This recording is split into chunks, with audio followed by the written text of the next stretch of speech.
Donka, il est là. Est-ce que Rabat est là? Gala Africa, est-ce qu'on est là? Je suis content d'être là, je suis content. Qui aurait cru que je deviendrais un comique?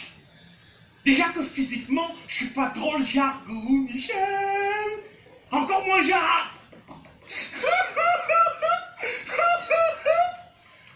C'est la raison pour laquelle c'était difficile pour mes proches d'accepter mon choix de l'humour. Quand j'ai dit à ma petite amie, j'ai envie de devenir humoriste, elle m'a dit, waouh, c'est cool. De toutes les façons, notre relation a trop duré, donc je ne vois pas où est le problème. Je lui ai dit, écoute bébé, toi-même tu sais, j'ai toujours été comique. Ridicule ou comique? Bon, ça va, il n'y a pas de souci, je n'ai pas honte de ce que je fais. Mais quand tu as même déjà eu honte dans ta vie un jour, à ton âge, ton matelas est tout dehors sur le soleil, tu penses que c'est l'humour qui va faire quoi? Celle qui avait le plus mal de mon choix, c'est ma mère. Ma mère, quand elle a appris que je suis devenu un artiste comique, elle a piqué une crise. Pas piqué une crise de gens, on l'amène à l'hôpital. Non, ça c'est chez vous. Chez vous, le père. Parce que chez nous, au Cameroun, à Penka, Michel, à côté de Balessé, quand ma mère pique une crise, c'est toi qu'on amène à l'hôpital. Tellement elle te bastonne. Personne ne croyait à mon choix de l'humour, même pas moi-même. Parce qu'il faut l'avouer, quand j'étais tout petit, je rêvais de tout sauf de cela. Je me rappelle, quand j'étais petit, à 4 ans, je voulais être médecin. Après, je voulais être journaliste. À 12 ans, je voulais être ministre de la République pour pouvoir épouser Malia, la plus belle fille de notre salle de classe. Mais aujourd'hui, me voici tout. Ma grande sœur aussi, elle avait des rêves fous. Je me rappelle à chaque fois qu'on lui posait la question, qu'est-ce que tu veux faire dans le futur? Je veux être avocate, je veux être avocate, je veux être avocate. Aujourd'hui, quand tu la regardes dans la cabine téléphonique qu'elle tient, elle n'est pas loin de l'avocat, mais le fruit, pas le métier. Et je pense que tous, on est dans cette situation-là, tous ici, parce que vous aussi, vous avez eu des rêves fous que malheureusement, vous n'avez pas pu réaliser. La preuve, vous voilà. Tu fais quoi dans la vie? Bah écoute, t'as quand même, je suis spectateur au Maroc, qu'est-ce que tu ris? Voilà. Qu'est-ce que tu veux, mon frère? Le Maroc, c'est aussi en Afrique, hein? La vie est dure. Non, j'ai une hypothèse.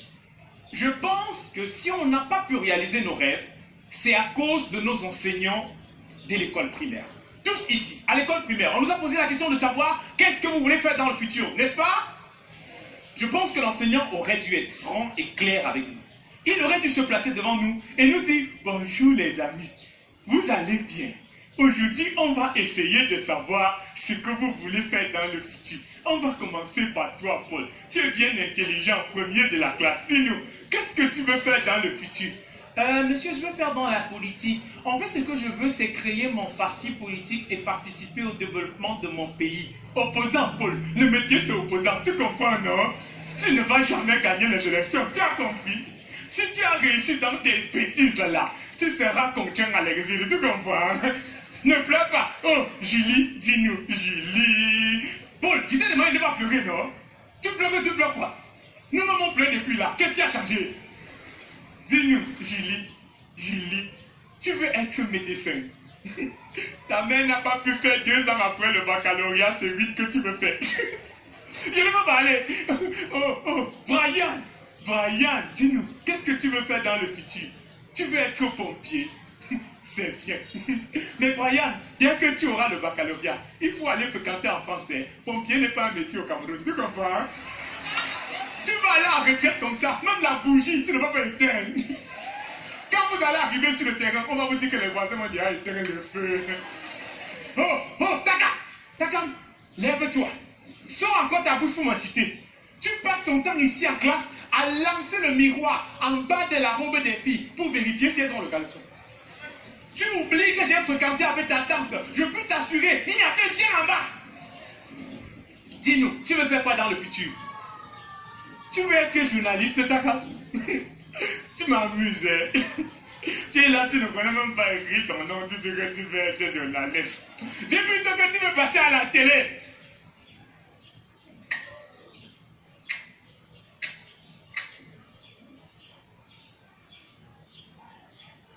Il n'avait pas tort, le mec. Je suis peut-être pas journaliste, mais je passe à la télé. Quand tu passes à la télé, c'est bien. Mais dans mon pays, pas aussi bien que ça, en fait. Parce que quand tu passes à la télé au Cameroun, les gens, ils te voient à la maison. Et les gens qui t'ont vu à la télé, quand ils te croisent dans la rue, la façon avec laquelle ils te regardent, dans sa tête, c'est que quand ils te voyaient à la télé, toi aussi tu le voyais. Un jour, je marche dans la rue, un monsieur m'aperçoit et me dit « Takam, tu ne me remarques pas? C'est moi qui t'ai vu à la télé l'autre jour. »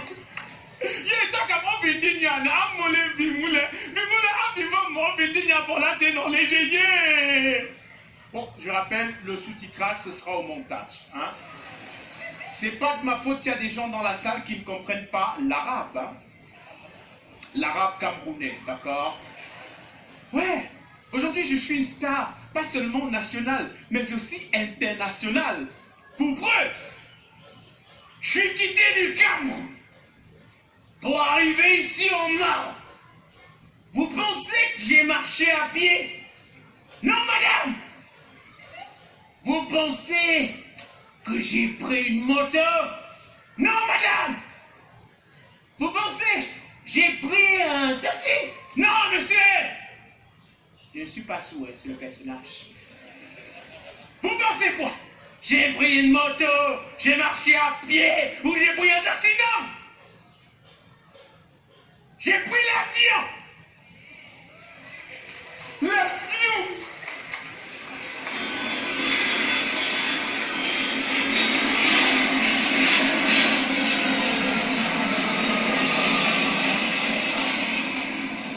Oh là là! L'avion! Je ne sais pas si vous connaissez ce que c'est, l'avion, un avion. Alors d'accord, je vous explique. Alors, l'avion, c'est un oiseau de ferraille qui peut te transporter du Cameroun pour le Maroc. Tout le monde a compris? Je ne sais pas s'il y a 2 ou 3 personnes qui ont déjà pris l'avion. Je pose la question parce que justement, Marrakech, c'est pas si loin de la Méditerranée. Hein.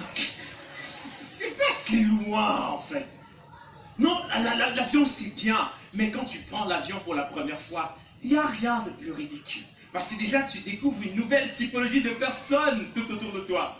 Et ces amis qui veulent t'accompagner à l'aéroport, sauf que c'est toi qui dois payer le transport aller et retour. Et en rentrant, tu dois aller garder des provisions. J'ai découvert une autre facette de ma petite amie. L'autre jour, quand je voyageais, ma petite amie elle est venue m'accompagner à l'aéroport et elle a pleuré. Je l'ai regardé, j'ai dit, maman, nous sommes lundi. Je prends que vendredi. Est-ce que tu sais que je pars pour 4 jours? Elle me dit, fiche-moi le camp, laisse-moi pleurer. C'est avec des larmes que je pleure. Il n'y a pas longtemps, je suis allé au village, fait 1 mois. Elle ne m'a même pas accompagné en route pour me mettre dans le taxi. Je sors, je pars faire 4 jours au Maroc, elle m'accompagne à l'aéroport et elle pleure.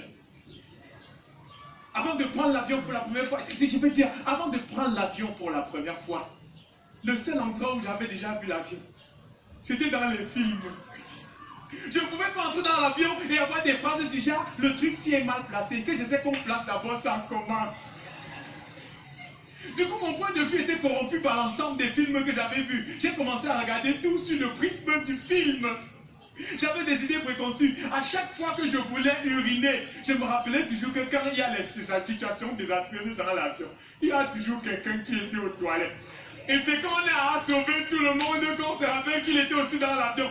Je suis resté sur ma place. Je suis moi resté sur la place.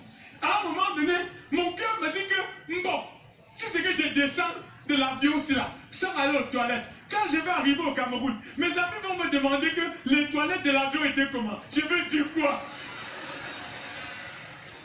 C'est comme ça que j'ai pris mon courage à 2 mains. Je suis allé aux toilettes.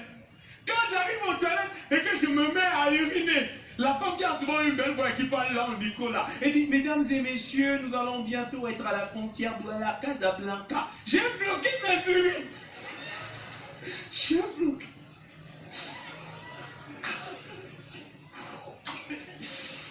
L'attente était longue. Et ce n'est que quand la femme l'a dit que, mesdames et messieurs, bienvenue à Marrakech au Maroc, j'ai fini de pisser.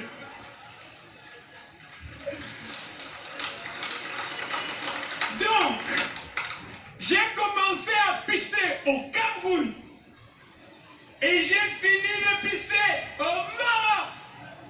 J'ai pissé dans 2 pays. Question. Quelle est la nationalité de mon pipi? Indice. C'est un pipi panafricain. Pas de réponse? Je suis un pisseur international, moi.